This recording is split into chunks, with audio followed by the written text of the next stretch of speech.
help me welcome Mark Passio.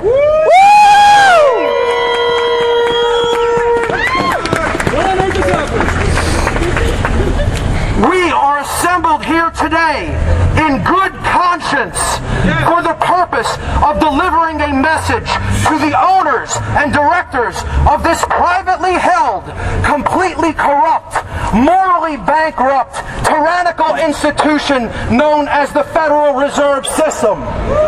We are here because each of us have taken the time and effort to educate ourselves regarding the true nature of your fractional reserve, fiat currency, endless debt scam, the objectives of which are the ever-increasing centralization of financial and political power and control. That's right. The steady and continuous erosion of individual freedom and sovereignty, and ultimately what amounts to nothing less than human slavery.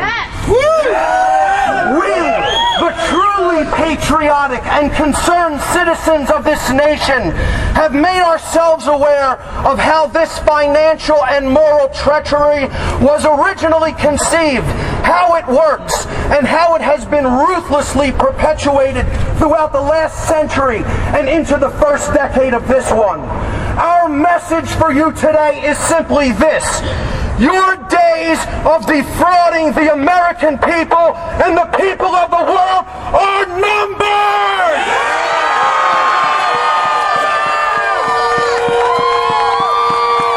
And to be frank, that is all I have to say to those with no power. Now I will turn to address those with all the power. We the people!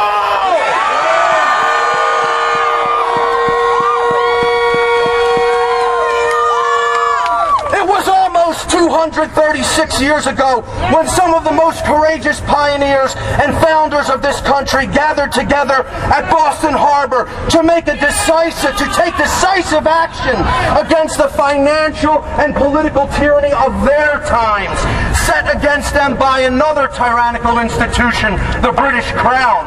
I'm referring, of course, to the Boston Tea Party. This event will forever be remembered as the true opening volley of the American Revolution. As the tea was being thrown overboard from those ships, the sound it made as it struck the waters of Boston Harbor was the sound of freedom being born in this land. Those patriots did not falter then. And as we stand here today in solidarity, let us proudly proclaim that the lamp of liberty will not be extinguished!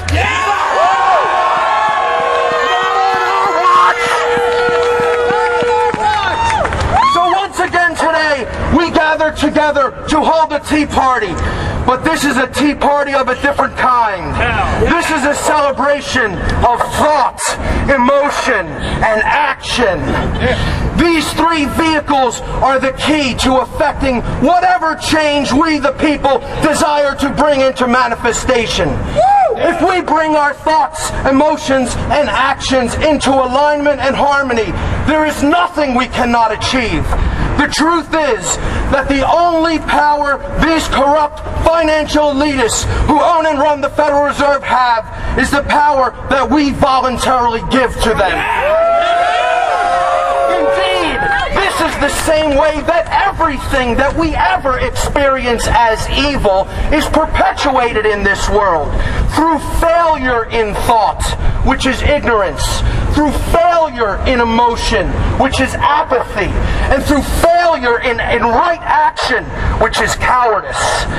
There is only one force which gives birth to this threefold villainy: fear. Morally bankrupt institutions like the Fed absolutely need to keep people in fear. Fear that there would be utter chaos were they not there to avert some impending catastrophe. Fear that perhaps life itself could not go on without them. Ironically, Those who seek external control over others always seem to be the very ones who create these crises in the first place, so that they may rush in at just the right moment to pose as the savior and say, "See, you need me. Get a good You close up cannot on that live guy." without me." But such manipulation can only exist and succeed if we, as a people, remain ignorant and let such manipulators get away with their plans.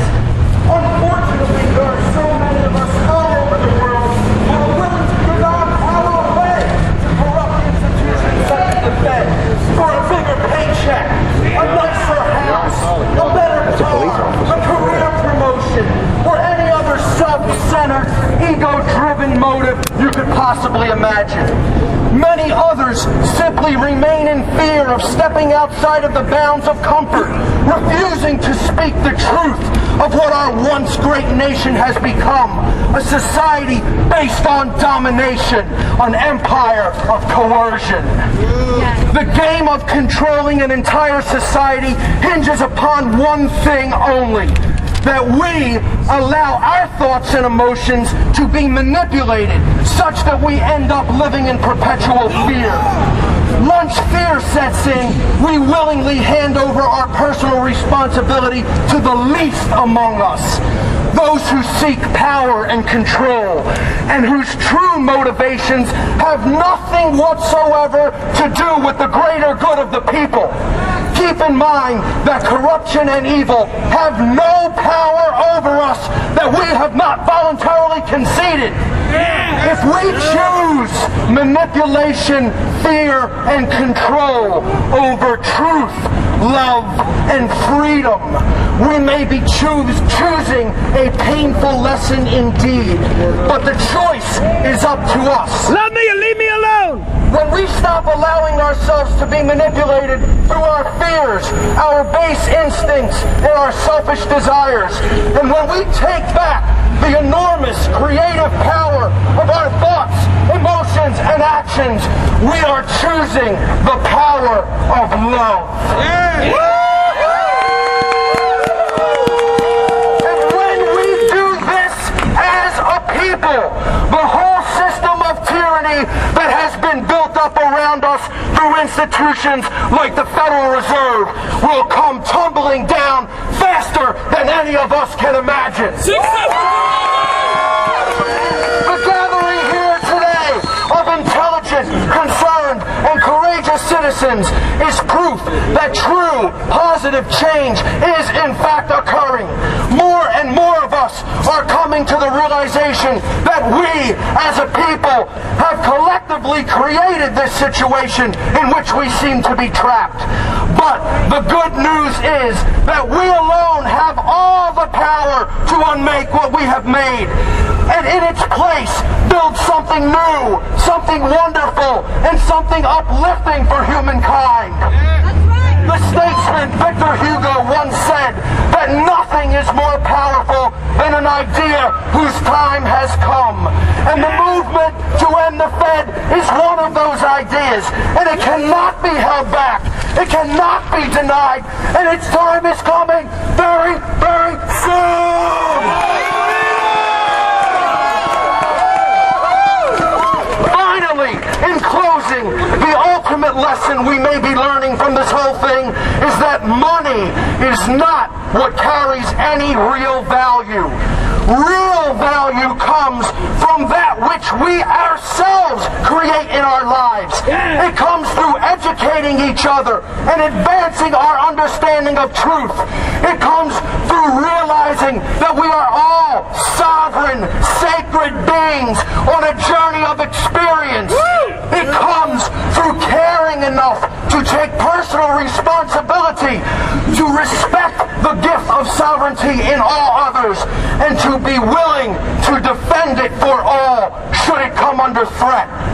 And finally, real value comes from knowing that true freedom will only come from developing the courage during perilous circumstances to make a stand together to do the right things in life.